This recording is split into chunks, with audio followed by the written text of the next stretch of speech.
दूसरा ये जो आपका आंदोलन का है इसका कोई मानदेय नहीं कटेगा।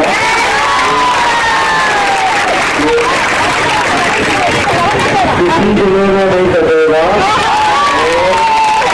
मैं सब प्रदेशवासी बहनों से आग्रह करता हूँ, माननीय मुख्यमंत्री जी की ओर से आग्रह करता हूँ। हड़ताल का 26वां दिन है। जी जी जी। अच्छा, सरकार से आपकी क्या मांग है? हमको प्रोत्साहन राशि में काम कराया जा रहा है। हमको कोई मानदेय कोई वेतन नहीं मिल रहा है।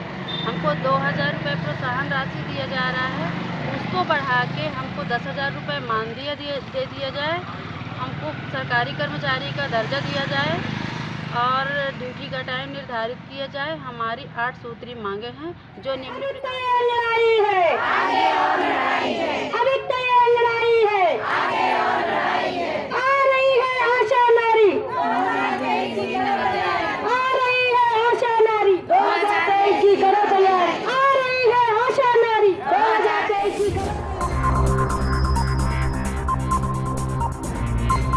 नमस्कार दोस्तों, स्वागत है एक बार फिर आपका हमारे यूपी बोर्ड ट्रिक चैनल में। खबर है मध्य प्रदेश से, जहां आज 26 दिनों से हड़ताल पर बैठी आशा उषा कार्यकर्ताओं का कहना है कि सरकार हमसे सौतेला व्यवहार कर रही है।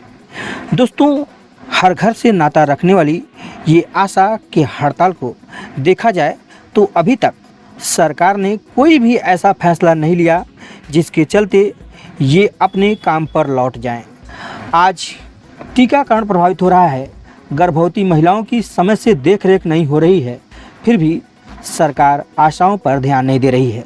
आइए आज की इस खबर में हम आपको ऐसे कई मामले दिखा रहे हैं जहां से सिद्ध हो रहा है कि ये आशा उषा बहुएं जो सौतेला व्यवहार की बात कर रही हैं वह सही है या गलत। आपसे रिक्वेस्ट है कि पूरी खबर जरूर देखें और आवाज़ मेरी पहली बार सुन रहे हैं तो डेली आशा उषा बहनों की खबरों के लिए चैनल को अभी सब्सक्राइब करके बगल में घंटी दबा दीजिए। आपको बता दें, शहडोल में मुख्यमंत्री के आगमन पर आशा उषा कार्यकर्ता महिला संगठन ने भारी संख्या में एक आयोजन में मुख्यमंत्री का इंतजार कर रही थी कि मामा जी आएंगे और हम लोगों के लिए 2 टूक बोलेंगे, लेकिन उनके आस पर पानी फिरा दिखा। नहीं आए मुख्यमंत्री। जब मुख्यमंत्री गाड़ी से उतरे तो उन्हें तमाम कार्यकर्ताओं ने अपनी समस्याओं को लेकर ज्ञापन सौंपा। वहीं प्रदेश अध्यक्ष श्रीमती नर्मदा ठाकरे ने अपनी बहनों की मांगों को लेकर पहुंची और ज्ञापन भी दिया, लेकिन सही ढंग से बात नहीं हुई। गंजबासौदा में 25वें दिन आशा उषा कार्यकर्ताओं ने हड़ताल जारी रखा। उनकी मंशा थी कि आज कोई हमारी समस्याओं को सुनने आएगा, लेकिन वहाँ भी नहीं कोई आया। वहीं उमरिया में कलेक्ट्रेट के सामने आशाओं ने धरना प्रदर्शन किया, जहां उनका कहना है कि कांग्रेस पार्टी के अलावा सत्ताधारी पक्ष से कोई अभी तक मिलने नहीं आया है। आप कितने दिनों से यहाँ पे बैठे हुई हैं? आज हमारे हड़ताल का 26वां दिन है। जी जी जी। अच्छा, सरकार से आपकी क्या मांग है? हमको प्रोत्साहन राशि में काम कराया जा रहा है। हमको कोई मानदेय कोई वेतन नहीं मिल रहा है। हमको 2000 रुपये प्रोत्साहन राशि दिया जा रहा है, उसको बढ़ा के हमको 10,000 रुपये मानदेय दे दिया जाए। हमको सरकारी कर्मचारी का दर्जा दिया जाए और ड्यूटी का टाइम निर्धारित किया जाए। हमारी 8 सूत्री मांगे हैं जो निम्न प्रकार की हैं और हम व्यवहारी गए थे 5 तारीख को। उधर माननीय मुख्यमंत्री को ज्ञापन दिए, उन्होंने हमको बोला कि हम सोचेंगे और ये हमारी अनिश्चितकालीन हड़ताल है, चल रही है और चलेगी जब तक हमारी मांगें पूर्ण नहीं होंगी। अच्छा, विगत दिनों से आप लोग हड़ताल में बैठे हुए हैं, आपकी समस्या का समाधान सुनने के लिए यहाँ पे कोई आया क्या? कांग्रेस पार्टी आई है, बीजेपी पार्टी नहीं आई, न कोई अधिकारी न कोई कर्मचारी हमसे पूछने आए कि आप लोग क्या है, कैसे क्या चल रहा है, कब तक बैठोगे, क्या कर रहे हो, कुछ भी कोई नहीं पूछने वाला है। जो कि हमारे कार्य न करने से गांव में बहुत परेशानियां हो रही हैं। टीकाकरण 100% टीकाकरण नहीं हो रहे हैं, होम डिलीवरी हो रही हैं, शिशु मृत्यु दर हो रही है, HbA1c नहीं हो रही है, घर पंजीयन नहीं हो रहे हैं। समस्या हैं, लेकिन हमारी कोई सुनवाई नहीं हो रही है। ये हड़ताल कब तक चलेगी दीदी? ये हमारी अनिश्चितकालीन हड़ताल, जब तक समस्या का समाधान नहीं होगा, है ना? हाँ। आपको बता दें, शासकीय कर्मचारी घोषित करने अनुकंपा नियुक्ति जैसे 6 सूत्री मांगों को लेकर पिछले 20 दिनों से आंदोलन कर रही आंगनबाड़ी कार्यकर्ताओं और सहायिकाओं ने नगरीय प्रशासन मंत्री भूपेंद्र सिंह के आश्वासन के बाद अपना आंदोलन समाप्त कर दिया है। आपको बता दें, जिस तरह आशा उषा कार्यकर्ताओं ने आंदोलन जारी रखा है, उसी तरह ये आंगनबाड़ी कार्यकर्ताओं का आंदोलन जारी था, जहां संघ के 8 जिलों के पदाधिकारियों से वार्ता के बाद मंत्री भूपेंद्र सिंह धरना स्थल पर पहुंचे, जहां उन्होंने आंगनबाड़ी कार्यकर्ताओं और सहायिकाओं को संबोधित करते हुए कहा कि आपकी मांगों को लेकर सहमति बन चुकी है, आप सिर्फ सही समय का इंतजार करें, आप लोगों ने जो सोचा होगा उससे भी अच्छा मिलेगा। मंत्री भूपेंद्र सिंह ने आंदोलनरत आंगनबाड़ी व सहायिकाओं की तारीफ करते हुए कहा कि आंदोलन के दौरान आपने धैर्य और सहम का परिचय दिया।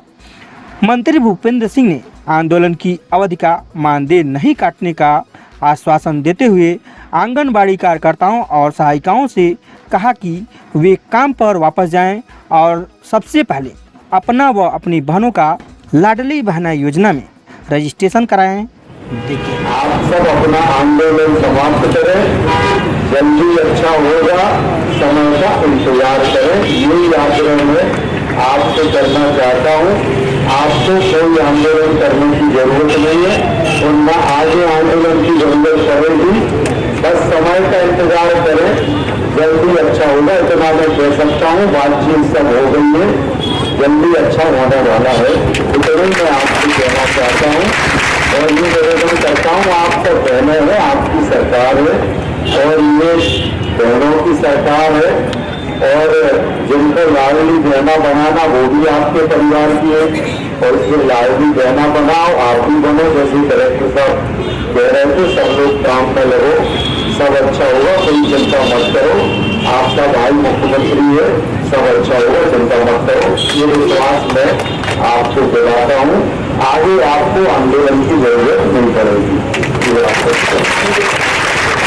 और दूसरा, ये जो आपका आंदोलन का है, इसका कोई मानदेय नहीं कटेगा,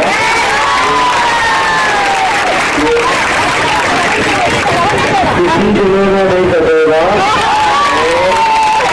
मैं सब प्रदेशवासी बहनों से आग्रह करता हूँ, माननीय मुख्यमंत्री जी की ओर से आग्रह करता हूँ, तो सभी बहनें अपना आंदोलन आज समाप्त करें।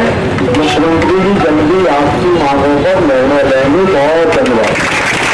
तो ऐसे प्रदेश के पूरे 52 जिलों में ये आशा उषा बहनों का 14 मार्च से हड़ताल जारी है, जहां से अभी तक उनकी तरफ से कुल मिलाकर यही कहना है कि हमारे साथ सरकार सौतेला व्यवहार कर रही है। वहीं देखा जाए तो आंगनबाड़ी व सहायिकाओं को सरकार मानदेय बढ़ा दी है, तो फिर हम बहनों के साथ मामा जी क्यों ऐसा कर रहे हैं। इन सब बातों को देखते हुए अब प्रदेश अध्यक्ष श्रीमती नर्मदा ठाकरे ने आशा उषा कार्यकर्ताओं को संबोधित करते हुए कहा है कि अब हमें राजधानी जाने की तैयारी करनी होगी और ऐसी हालात में सभी आशा उषा कार्यकर्ताओं ने यह प्रण कर लिया है कि वे रुकने वाली नहीं हैं जब तक इन्हें इनका हक व अधिकार नहीं मिल जाता। हड़ताल पर है तो हमें मिलता ही कितना है? तुम्हारी नौकरी कितनी पैसे की है जो आशाओं को डराओगे? हमको किसी को 2 पैसे के लिए डरने की जरूरत नहीं है। इस हड़ताल को जारी रखिए जब तक हमारा संघर्ष पूरा ना हो जाए, जब तक हम एक निश्चित मान्य नहीं। और आप लोग अब हड़ताल के लिए राजधानी की तैयारी करिए। बहुत हो गया, अब ये आर पार की अंतिम लड़ाई है। अगर वहाँ प्यार से माना जाए तो ठीक, नहीं तो उग्र आंदोलन तैयारी के साथ चलिए। संख्या बल में दल और बल दोनों लगा लेंगे। आप तैयार हो? आप तैयार हो? आवाज दो, आवाज दो। हम सब अभी तैयार लड़ाई है, अभी तैयार लड़ाई है। आ रही है आशा नारी, आ रही है आशा नारी, 2023 की करो तैयार। आ रही है आशा नारी।